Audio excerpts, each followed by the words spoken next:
Welcome to Wines and Wonders with Kirsten Fox. True stories with a side of wine. Looking for inspiration for your life and your wine glass? This is your podcast. Hello and welcome back to Wines and Wonders. Wow, today is the start of a lot of really cool new things and some changes with the podcast. As you may have been hearing over the last few recordings, we've had Dannielle Bryan of Shamanic Twist and the Shamanic Institute in the studio with me. And she and I have had so much fun over these last recordings that we decided to go ahead and join up forces for the foreseeable future to talk together on the podcast. So it's now going to be Wines and Wonders with a Psalm and a Shaman. Yes, indeed, Kirsten. So fun. So fun. So we're really excited. We're also going to start a new season today. And that is, we are going to do a season focused on the process between when you hear that your life has changed because you might have just gotten a diagnosis, or you decided, you think you're going to be passing away soon. So this is going to be kind of that, the day it all changed, through death and even the after parts of death. And those people also we're going to go into this season of talking about really all the aspects of death and what does that do with us and what does that do with our bodies and also the legal ramifications of what goes on, the medical, those kinds of things, in addition to the energetics that, and having Dannielle here to talk about that.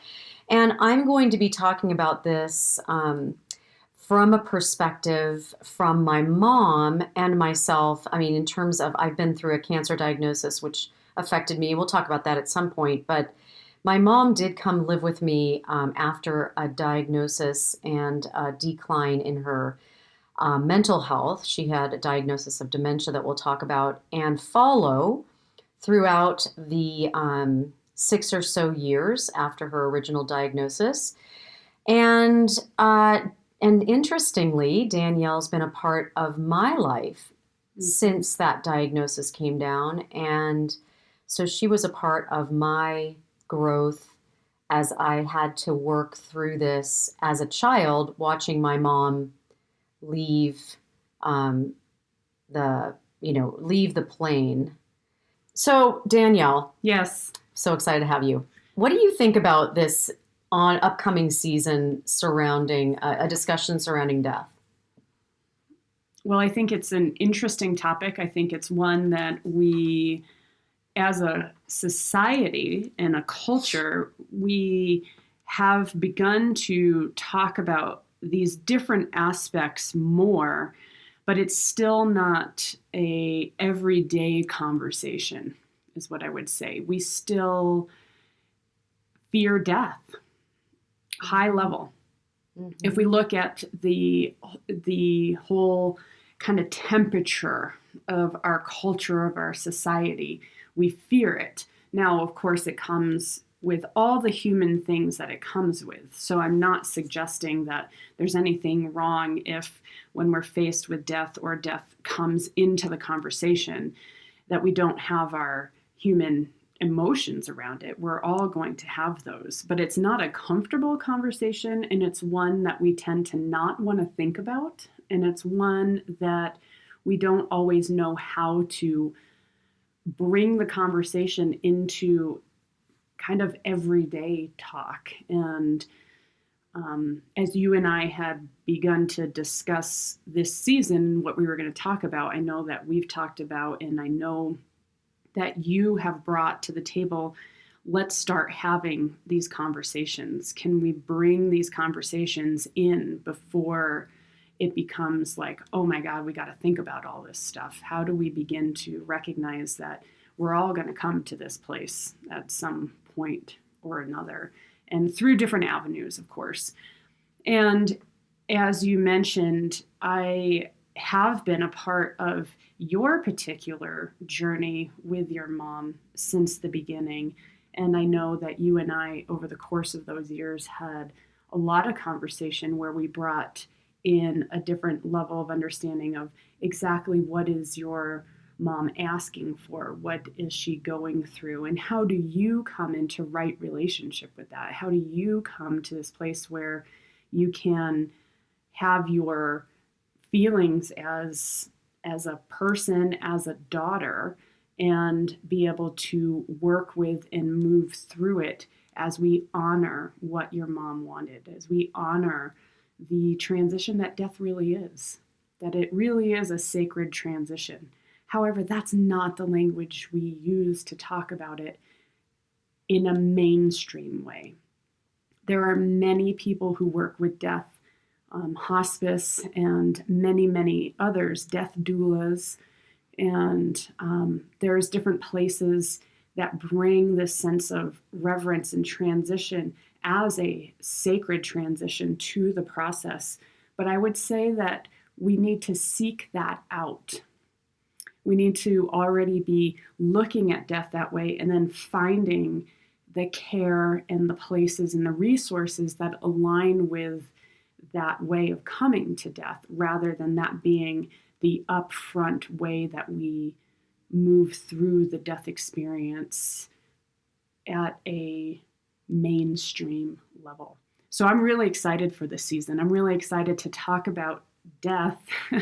I know that sounds kind of probably paradoxical, but to talk about I have the it. same. Yeah. I have the same excitement to try to bring, shed some light, and also bring new energetics to what I previously had thought of as a super scary time, and it ended up being a beautiful time. Right. So yes, that I feel strange saying I'm excited to talk about death, and I'm excited to talk with you about death. And part of what we'll be talking about as well during this series is I'm the daughter of a probate attorney. So we used to sit at our dining room table and talk about death all the time with my mom and dad. And he would bring stories of families who hadn't done the paperwork or talked to grandma or whatever was going on. And then, these families were destroyed. Often the people that were left after the death were destroyed, and relationships were never whole again because the person who passed away, obviously sudden death, we're not talking about sudden death. These are things you can't get ahead of if you're 25 and suddenly die, right? But as you get older, you will be dying. There is no one that doesn't die. And so getting ahead of this in terms of what my experience has been, not only through the conversations with us at the dining room table. Of course, my dad would never share names or anything, but he would be saying, this family came in, and we'd all listen, wow, that's really crazy. But then my mom going through it allowed me to be a part of her transition, and it was a very slow process. So it gave me time in each step to get my head around it in each step. So all right, well, let's just get started then. All right. Here we go. So here we go. Season 4. Bam. Okay. Well, so I will start, since we're using my mom as the framework of this discussion, I will start with what happened with her. So about 7 years before she passed away, so this would have been in the year 2000. No, year 2010.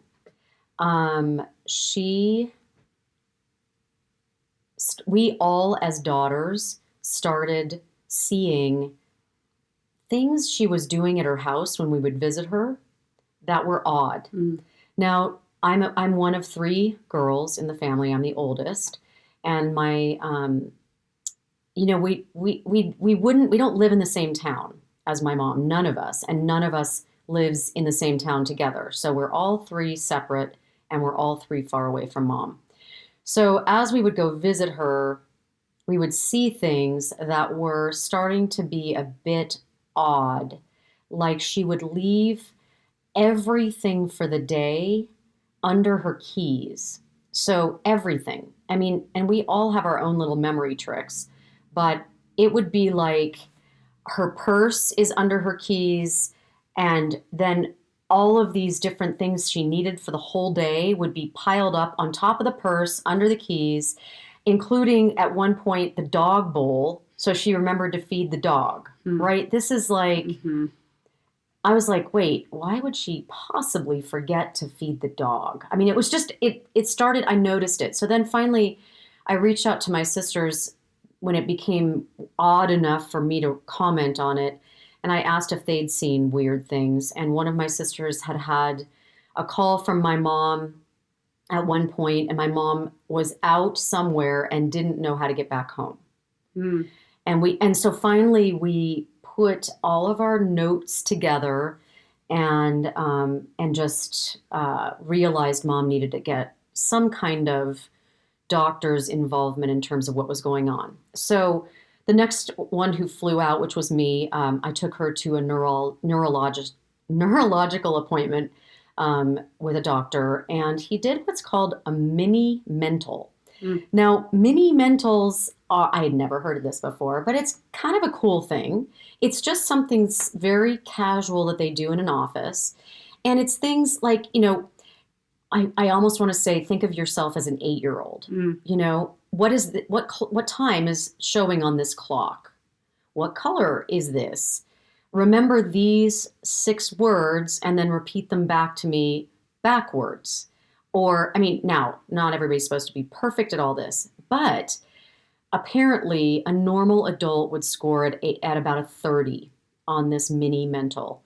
And then scores between, like 24 down to 20 are mild dementia.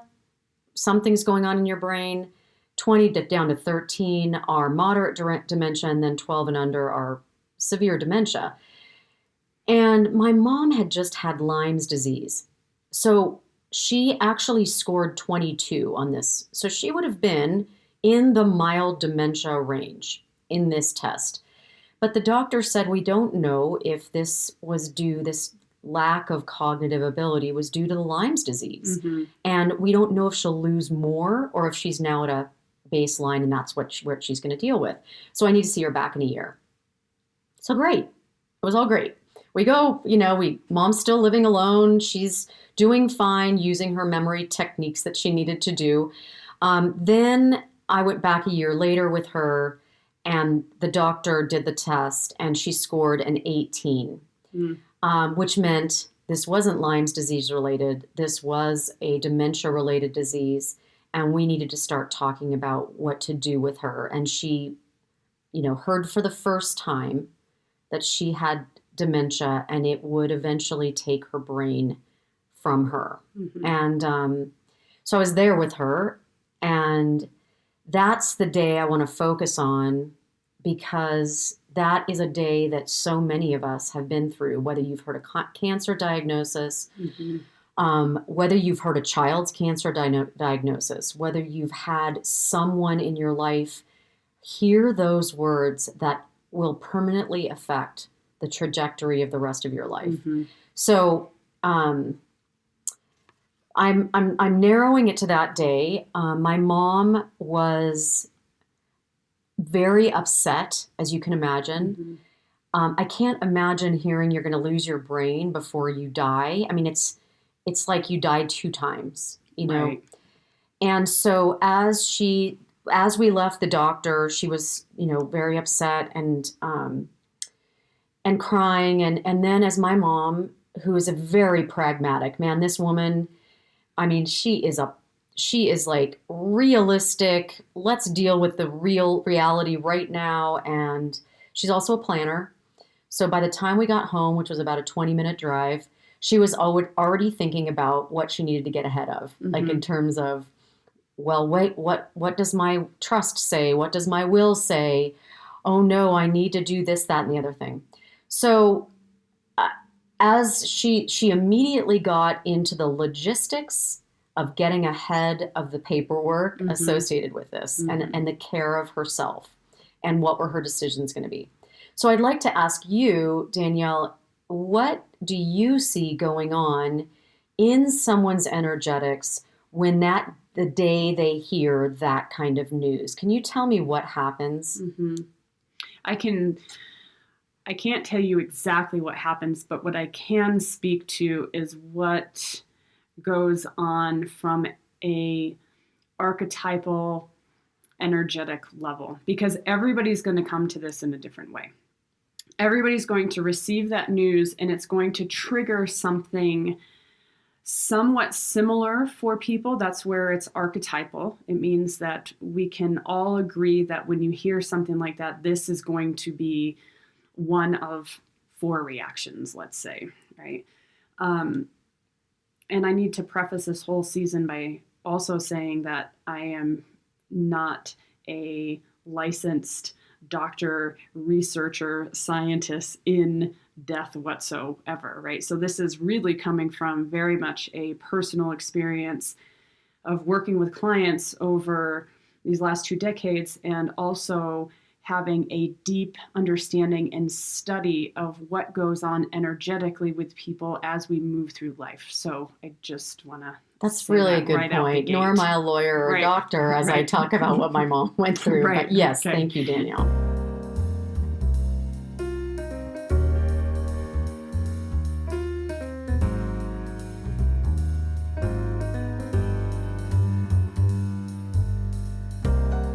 So what goes on, one of the things that happens in that moment is it triggers not only a personal belief system and or fear that will come with it, right? Because remember, we said that mainstream, we are not comfortable with death as a transition that says, oh, well, I'm going to be transitioning out of this physical body and I'm going on to the afterlife. That's so great. Oh my gosh. I had a friend who did that, and we had a party and it was all great. Yeah. Right? Not how we come to it. No. So collectively speaking, it automatically moves into this place of fear and, oh my God, this is the end. And this is really, frankly, a horrible and sad situation. That tends to be where we all go first. Mm-hmm. And so when you hear something like that, and clearly you just spoke to it, it was really shocking for your mom. She cried. She was really upset, right? Right. So she hears I will news. add she was 67. Right. So in terms of our normal life expectancy these days, that is a bit early. Yep. And so that piece of it as well. I mean, we're going to talk about this as we go along, but she wasn't 30. Right. But she wasn't 90. She wasn't either. 90. Right. So what happens is that information comes in. Now let me set the stage a little bit. We all have what in my world we call an assemblage point, or a filter, if you will, that we all receive information in, and then we sort it accordingly for ourselves in how we process things mentally, emotionally. Okay, so the assemblage point is the intake valve of the information. So the information comes in and it begins to move through us energetically and sort itself. Okay, so we can move through those stages where it's shock, and then it's some kind of emotional upset around it, and then fear will come in. And then in your mom's case, it took 20 minutes before she was like now onto the practical logistics of everything, right? Mm-hmm. That's how your mom sorted the information coming in. And so when this news comes in, and our show today is aptly named The Day It All Changed, everything changes from that moment, because we begin to have a different orienting principle. Mm-hmm. It went from that morning, her orienting principle of life was, well, I know that I need to have these little tricks to not forget things, and that's how I move through my day, into, wow, what does this mean now, right? And so her orienting principle changed. Now, everybody's going to have their different way in which does it trigger old fears? Does it trigger old memories? Does it trigger what happened a year ago when you watched your best friend's spouse go through this, right? And so this is where it becomes very individual in terms of what happens when somebody gets this news. But high level, from a human perspective, your orienting principle changes, and because of that, your energetic body begins to respond in kind. Okay, so what that means is that now that your orienting principle changed and this information has come in and it's landed the way it's landed for you and your family and what this means and all of those other little tendrils of this whole thing, you actually, based on whatever your belief system is about death and the afterlife, actually becomes the way you start to process. Wow. Yeah. That's very interesting, because if you're talking about, okay, so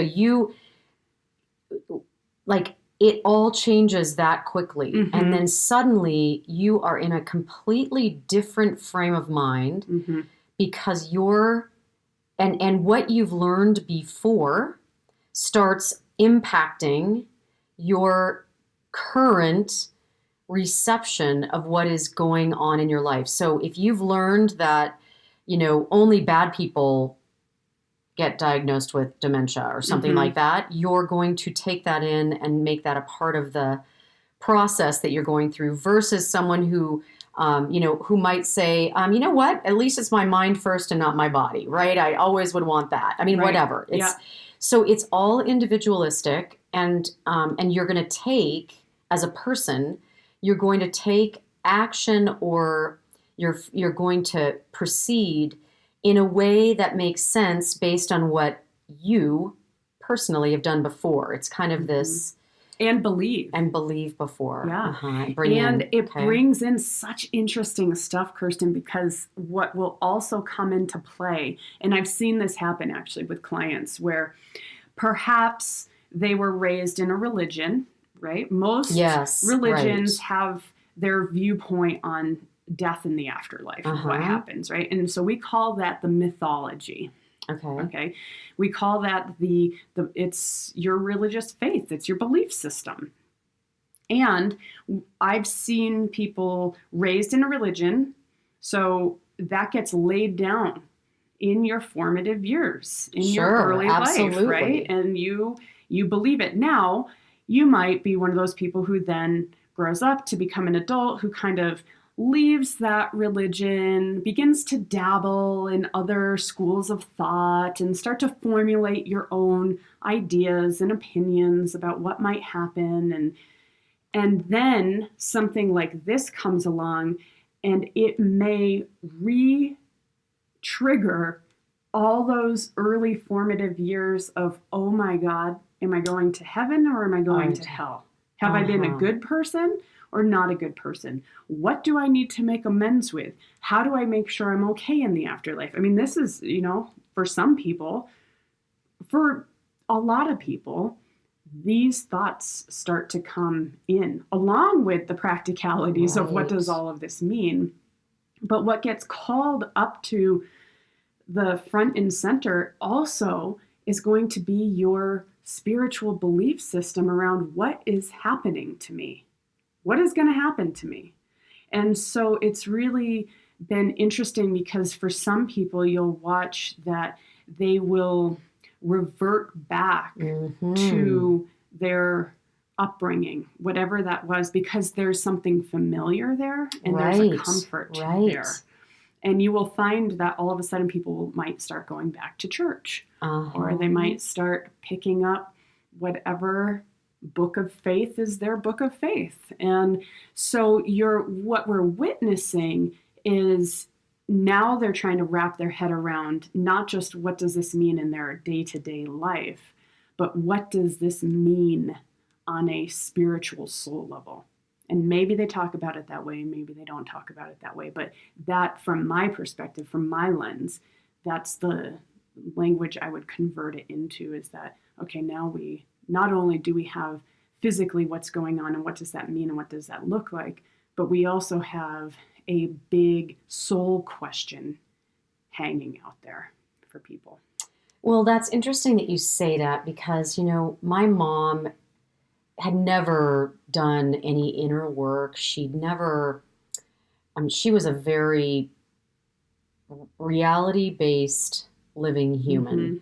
And so what I could see, I'm kind of fascinated now that you pointed this out, that you can revert, because, she was raised going to church regularly. She had parents who were God-fearing people. And it never, ever, to foreshadow, it never really came into her whole end of life experience at all. So she didn't revert, which I found I actually expected in a weird way. So that did not happen.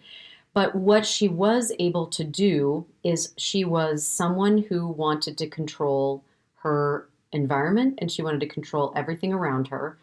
And so she immediately went into what she could control, which was the paperwork associated with these things, getting ahead of all this, making sure all the T's were crossed and the I's were dotted. And that's what she could control. Right. The other thing that came out of that day was she said to me, I want to go to see Panama, and I want you girls to come with me.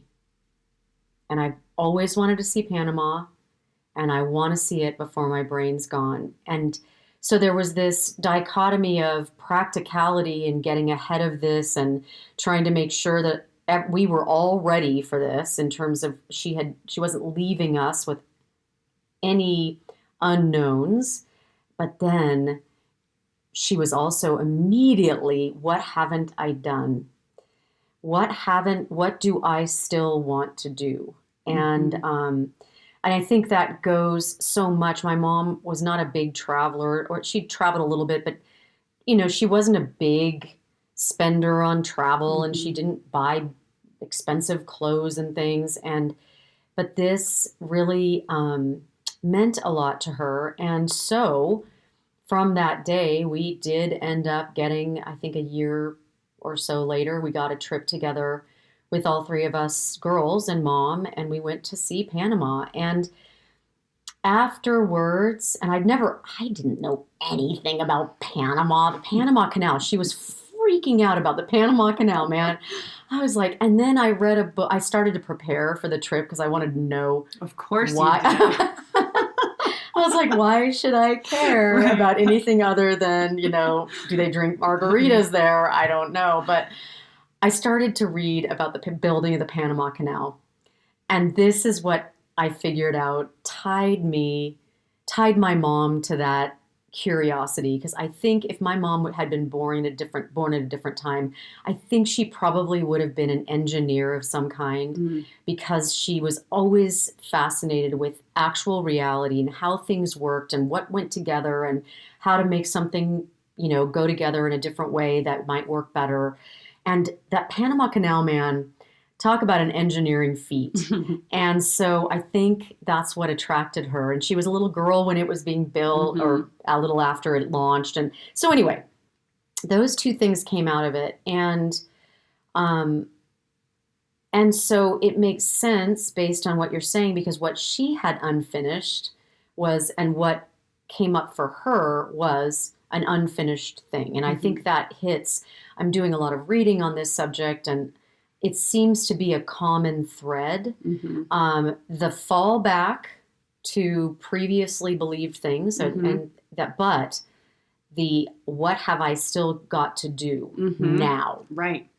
Because all of a sudden the clock is ticking, right? Or that's the perception. Yes. Yeah. So in terms of someone, as my mom went through this Panama, I've got to get to Panama.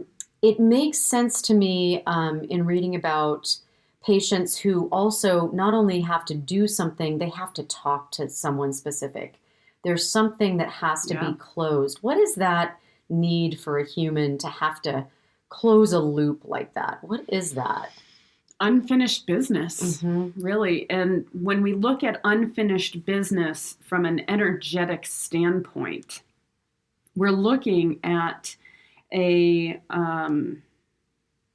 I guess the best way to describe it in kind of easy to understand terms is a leaky vessel.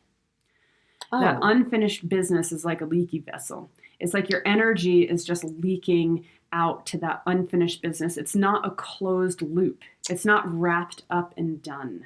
And so it may have tugged on you in various ways throughout the history of this unfinished business, however long it's lasted. And all of a sudden in that moment, it can become really big unfinished business. Like, I have put off resolving this, and now I no longer can, because it would actually become a regret.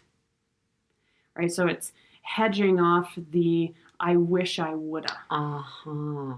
And so and everybody has their own version of that, right? For your mom, it was the Panama Canal was one of them, one of a few, I'm sure. But it can be, we all know the story of the person who has unresolved business within the family that needs to be resolved. The conversation needs to be happened. The I love yous and I forgive yous want to be had and happen, right? Because part of what's interesting, so this is making me think of part of my training as a shamanic practitioner. And in one of our classes in our training, we actually went through what we called sacred death dramas. And we moved through the process of setting up an experience of moving through your own death process to really understand these life cycles, to understand that the actual physical dying is the biggest of the life transition processes. It's the one that is the most overt, if you will, but throughout life, we go through life cycles throughout our lifetime. We die to things all the time. Sure. Right? This a is divorce. Just the biggest. Exactly. I mean, my gosh, a is child death leaving for college. Correct. The ending of a career, the moving out of your hometown, what all have these you. Things. Okay, those are death processes. Right. They're all death cycles. Now, death is obviously the biggest of the death cycles, right? So in my training, we went through a process that was a sacred death drama. And what we had to do in this process was mock it up as if we were dying that day. And so we worked in groups of like 5 or 6 or 7. I can't exactly remember, but it was a group of several people, and you assigned the people in your group to play the role of those who may literally be at your deathbed if you were dying that day. Now, I remember that my son at the time was 2 and a half maybe.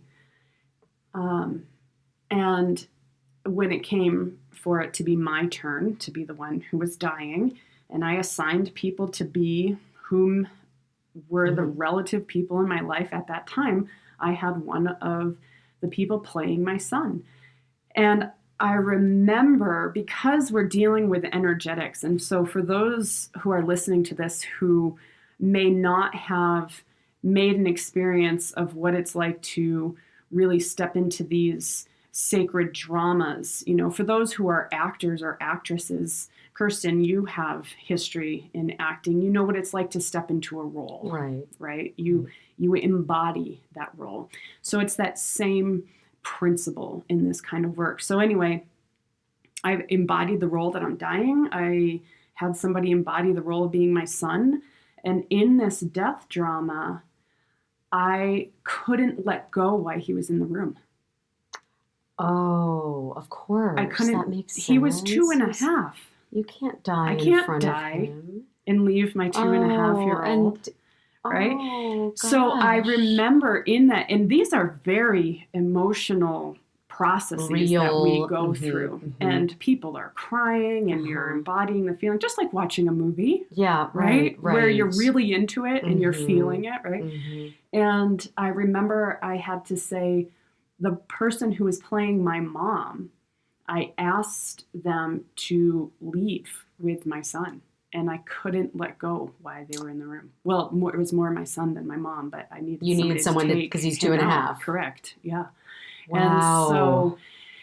so as we're talking about this, it's making me think about that. So what is this unfinished business? Yes. Right? And there are these energy drains. There are these places where we can't let go when this is still in play.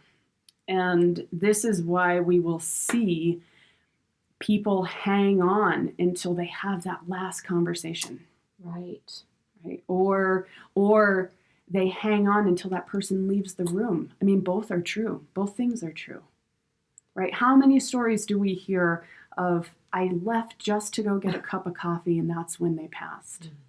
Right? And so sometimes it's that place where, from an energetic standpoint, the energy is so intense and so connective, it actually anchors us here. Kirsten, is what it is.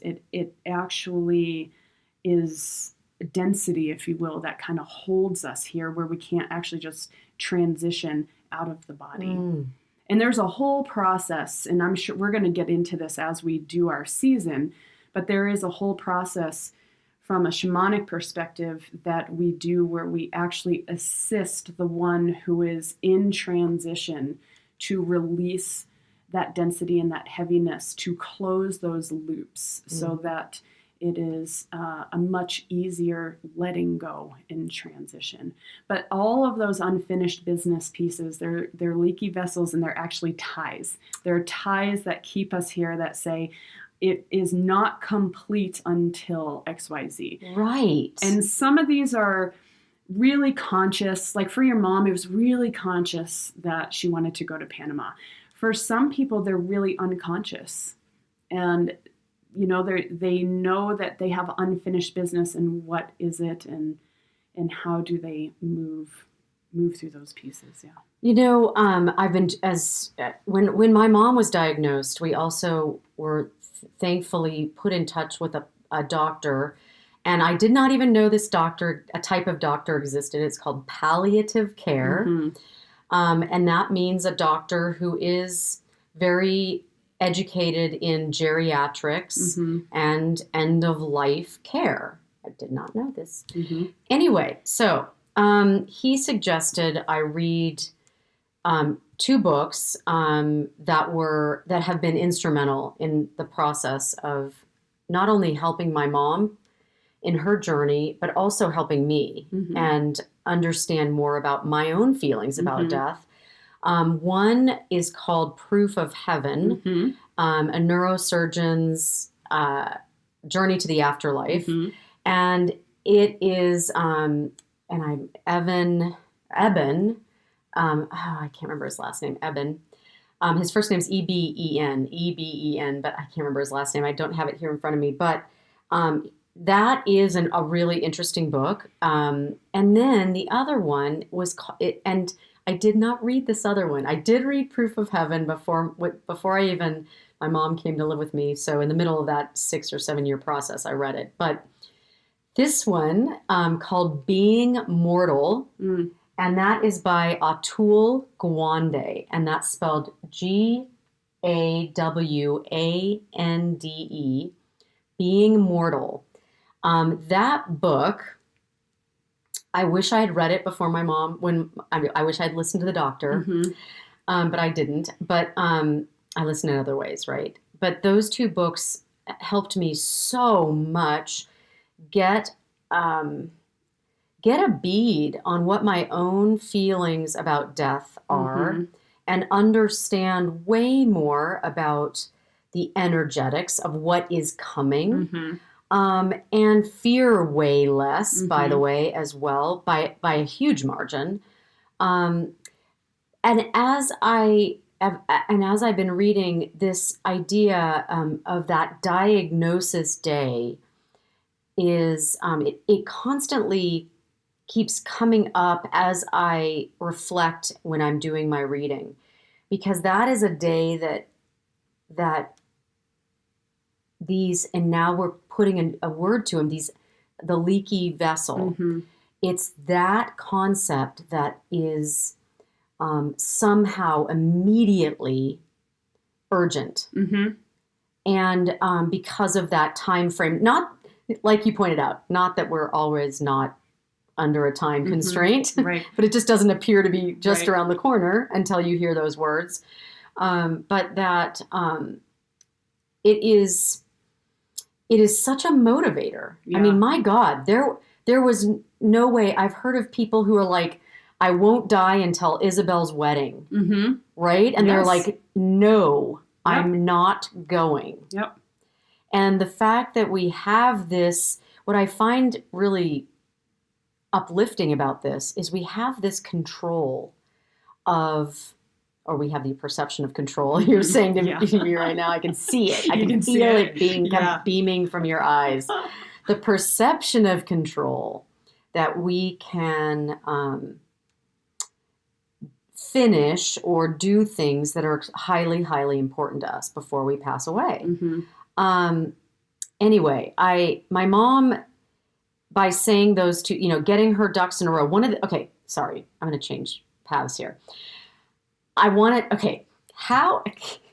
to get into the paperwork, which I don't think many shamans do a lot of paperwork. Do you? We have been known to have to do paperwork. Okay. Yes.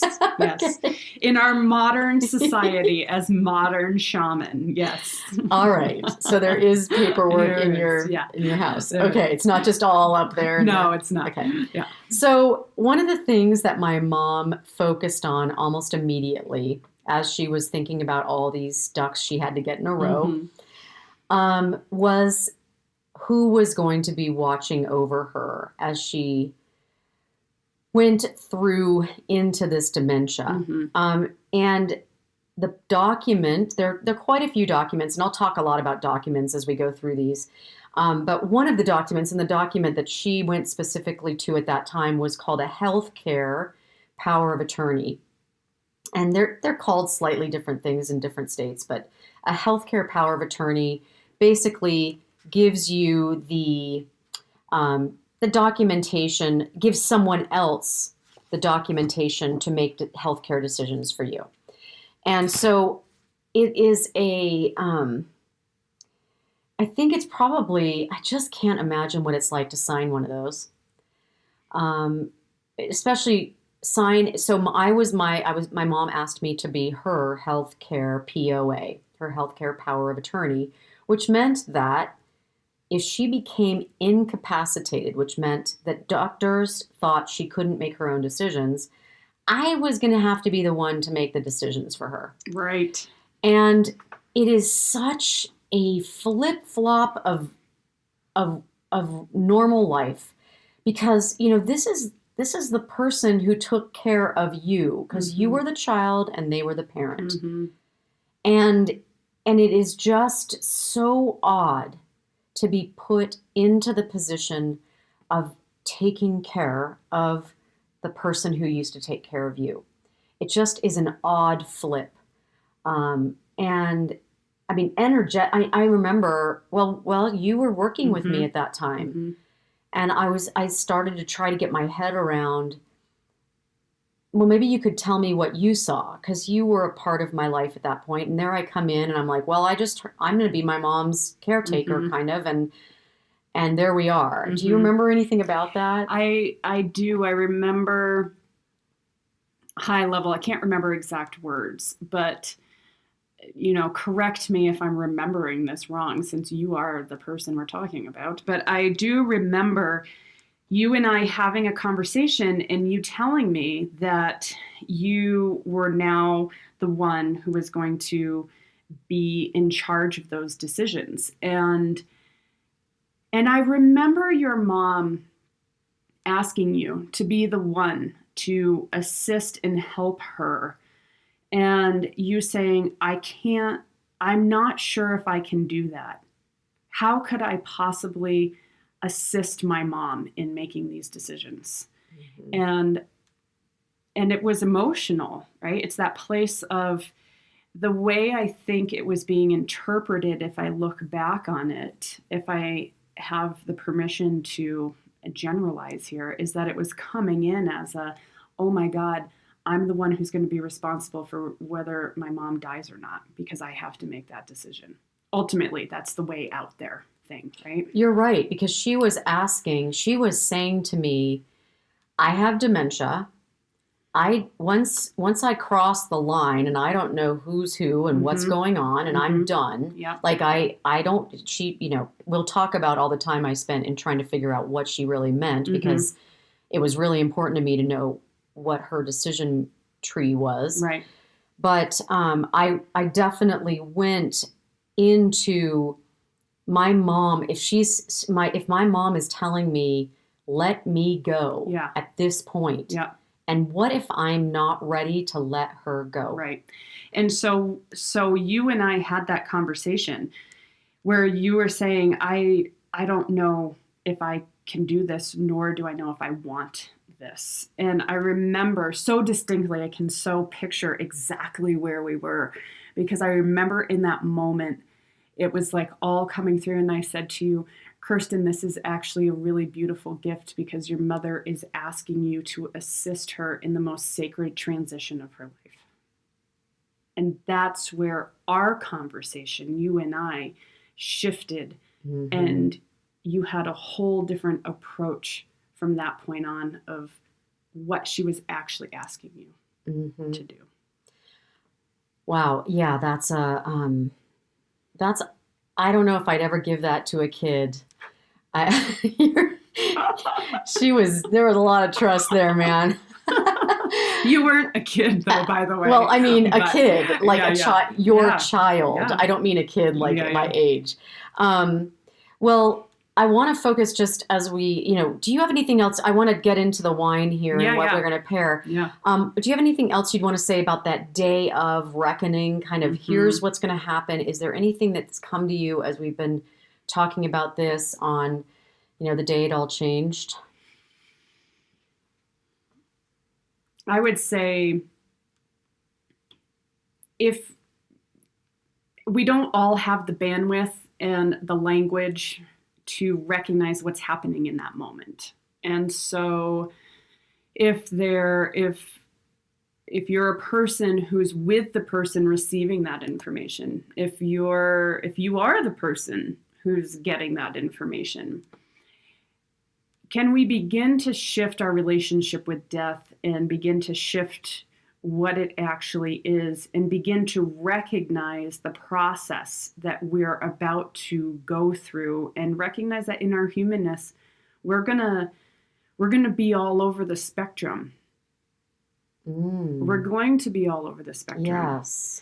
And can we have the awareness to recognize that that is all part of the process, and actually begin to move into a place where we can observe what it is that we're going through, as opposed to being so caught off guard with it that it is the thing that is taking us for a ride.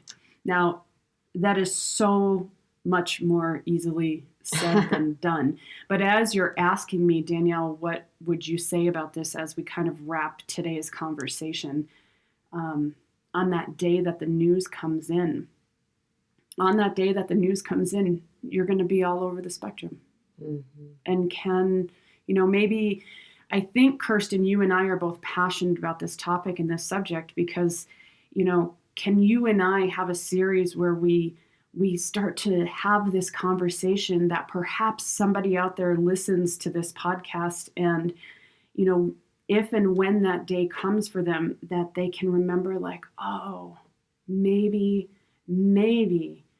I can shift into recognizing that this is now what's going on for me, because I just took in this information, and I'm going to move through a series of processes as I integrate this. Wow. So really, I mean, I'm hearing you say, being gentle with yourself. Yeah. And being gentle with the person who may or may, if it's not you that's going through this and you're the secondary person there, being gentle, because we don't know what is going to happen in that. Like, I did not know if my mom was going to say to me, I need to go to church. Today, right now, take me to a church. Yeah. I just did not know. And so she took it the way she took it. But what you're saying is, just because I wouldn't have taken it that way doesn't mean, it's just we've got to be gentle with each other in this case. Yeah. Well, I did want to focus on this paperwork that she immediately wanted to get done, which was the healthcare power of attorney. And it's, as I said, it's kind of a reversal of sorts in my situation, because it was now me taking care of my parent, which is, I know it happens to a lot of us. Yeah. But I am the oldest. Yep. So it's the first time it's happened in my family. Right. And so it was, oh, wow, here we go. And this is really weird. And it's 180 degrees from what used to happen. So I'm pairing that today to the aging of red wine.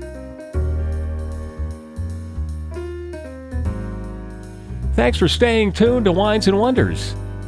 True stories with a side of wine.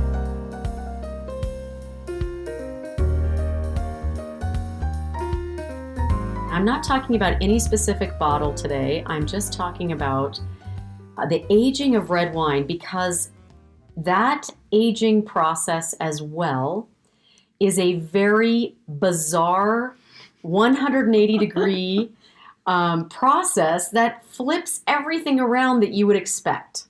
Okay, so, and I'm going to set this up by saying, okay, if you put a banana on the counter, what happens to it? Over time, it gets brown and spotty, and then really brown, and then you either have banana bread or fruit flies. It's awful, right? Yeah. If you cut open an apple, the apple turns dark brown, and it's being affected by air, oxygenation. So what's so interesting about red wine is if it sits there in the bottle and no one touches it and it just sits there, the red wine actually, now it does go a little bit onto the browner side. That happens. But it doesn't go dark. It doesn't get what we would picture of darker, like a banana, or darker like an apple, like that. It gets lighter. You can see through it better. Like, it doesn't even look red or purple. It just will look kind of bricky or orangey, that kind of thing. And you can see through it where you didn't used to be able to see through it, for example. It's very strange, okay? And let's talk about why that happens. Okay, so in red wine, there are phenolic compounds. And those are as a grape juice sits on the skins of the grapes, it picks up what are phenolic compounds. And they are the big, huge molecules that have the tannin, that grippy compound in the skin of grapes. And it also are the color compounds. And so as the grape juice is sitting there on the skins, it's picking up all these phenolic compounds. And then they actually link together some of these phenolic compounds. They like join up. They're big molecules, and they're like, hey, let's have a bigger party. And they like hold hands, and not like we're doing that during COVID when this is being taped, but conga line. Yeah, a conga line. Exactly. Okay. All right. Yeah. Yeah, that's because they're in there having Yeah. fun, right? I like that, a conga line. And so then those molecules sitting there in that red wine, if you drink that red wine in the first 5 years, they're all still conga line dancing and having fun together. But after a while, like 10 years, they're kind of sick of holding hands. Right. So they kind of let go. And those larger molecules, or they don't let go and they fall out together. They're like, we're all done. We're all tired. And we're just going to go sit over there on that bench. So they all fall out of the liquid. which is one of the reasons why red wine sometimes has to be decanted if it's old, because there is that that sediment in the bottom of the bottle or in the side of the bottle that you'll see, and those are these phenolic compounds that have dropped out of the red wine. And so, in a very strange way, the color of the red wine has become less red. It is slightly an orangey brown, just a little. I mean, it'll be a little bit of an orange brown as it changes and it oxidizes, just like a banana or an apple, but it becomes clearer to see through. And so I have paired today the healthcare POA, the healthcare power of attorney, and the flip of the fact that someone's watching over a previously healthy adult, especially a child watching over a parent. I've paired that with the flip of what would you'd expect to happen with a red wine, which you'd expect it to get darker and blacker and all of those things associated with things that get, over time rot. But in this case, they don't rot that way. They go lighter and more ethereal. Wow. So that is the pairing for today. And do you have any, I know that as we start on this path talking about death, we're going to have a lot of resources for you guys. So today my resources are the book Proof of Heaven and also the book Being Mortal. And I'll put those links to books in the show notes on our website, winesandwonders.com. Anything to wrap up, my friend, my shamanic friend? I don't have the resource for today's show right off the bat, because today what we're talking about really is, wow, this information comes in and wow, what does that mean and how does that actually alter my point of view or my perspective or my orienting principle, right? So I would say that those books are a great resource, because what it's going to do is begin to open up the conversation and open up what is really happening as we come to this part of the natural life-death life cycles. Great. And so to really begin to open up to a new relationship with the transition of death. And the more that we can do that, the more we can have that capacity for the compassion and the gentleness with ourselves or our close loved ones, as this topic will come into all of our lives in some way or another. Yes, it will. Yeah. Even if the first thing that you ever encounter is the death of a pet. Right. We all have to start talking about this. Right. And one thing I do want to say, Yeah. it just popped into my head as we're wrapping here, is that from my perspective, from a shamanic perspective, which, for many of our listeners, that's a very alternative way of coming to things, to look at things from that spiritual, energetic point of view. In no shape, way, or form is it that our understanding of death needs to come through this lens. That what we're going to be talking about is another level of understanding of what death is. So, my perspective and what I share is not a either or choice. It's an understanding that in all religions, in all faiths, in whatever our belief systems are, we can bring a deeper level of understanding of the energetic and the spiritual and what is really happening when a person is transitioning. What is death? And we'll get into this through our season. And so my vantage point and my perspective is not one that says, if you want another level of understanding of death and the transition, you need to leave what you think you know and hop over onto the shaman train. It's just it's a deeper understanding of what is happening at that soul level and that energetic level. This is not about a shift in belief system. So that's one thing I do want to say as we wrap. I think that's really a good point. Yeah. because you were never, as I went through this and as I was processing and trying to understand my place in all this, you certainly weren't trying to, it wasn't like you were trying to replace what I was believing. It was, you were adding an additional level of understanding that I could or couldn't use depending on if I wanted to. Right. And so that really, thank you for clarifying that. Yeah, that's great. All right, guys. So we're so happy that you joined us, and stay tuned for this uplifting season of death. No, we're going to really try to talk about this in ways that are less ominous than the typical conversation about death. Right. So we'll be there for you guys. So stay tuned, and we'll see you next time. We look forward to sharing a new story and wine with you next time. Thanks for tuning in to Wines and Wonders.